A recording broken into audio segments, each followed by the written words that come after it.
John, first off, there's a vacuum of information about Hernandez, and you've got a chance to coach him a bit. Can you give us any insight into what we can expect from this young man on the floor? Yeah, he's a real intriguing player. High energy guy, effort player. Runs the floor hard, sets good physical screens. He's a good communicator, which I always think is a big important piece for a big. Is seeing the floor and communicating to his teammates what's happening out there. So he's working on his jump shot, and it's already made some strides since he's been coming with us. And he's going to be interesting to see how he plays here going forward. How do you manage the fact that he has played 5-on-5, ref type official basketball for so long? How do you prepare someone for that?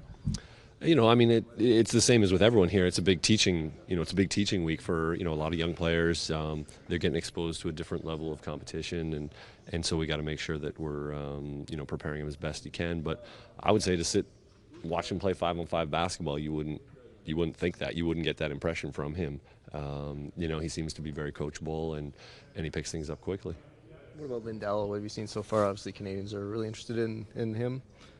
Yeah, yeah, no, he's a powerful player. He plays with great speed.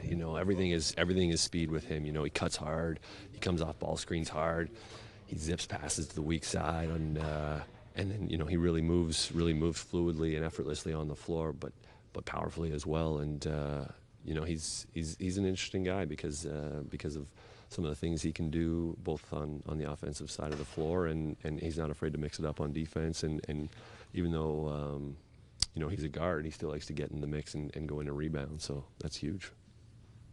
What does it mean for you to be running the show here?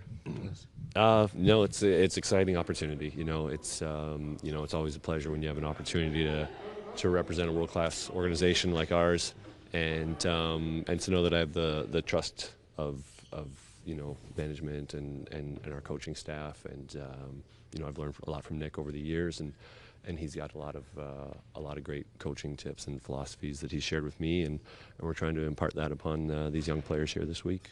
This many practices in with your first game tomorrow, have you gotten a sense of who you'll kind of trust with the offense a little bit once you get out there in terms of responsibility and maybe less play calling from your point of view? I know you had said yesterday that you kind of want to trust your guys to play. Yeah, I think I think we keep the playbook fairly small, and we'll sort of add and tweak as we go forward, as we start to see some more strengths from our players emerge that we can take advantage of. But I like to let the guards try to let their floor generalship take over, and sometimes there's time and we can get something set up in particular that I'm looking for. But I like to play with speed, and if the guards can get the ball at the floor and get us organized quickly, I think then I got to put my trust in them to do that. Has anyone kind of stepped up as someone who you think is going to fit that edict pretty well? Jordan is very capable of playing both on the ball and off of it, which is a great tool to have at a tournament like this. He's got great leadership abilities, and he's a floor general as well. And he can play the pick and roll well, and he can spot up on the weak side and knock down some shots as well. So clearly he's a guy that's going to be having an opportunity to do that. And then Corey's done a nice job playing the point so far. He's been getting everyone involved, and really seems to get into the ball and guard on the defensive end, which we love to see from our guards.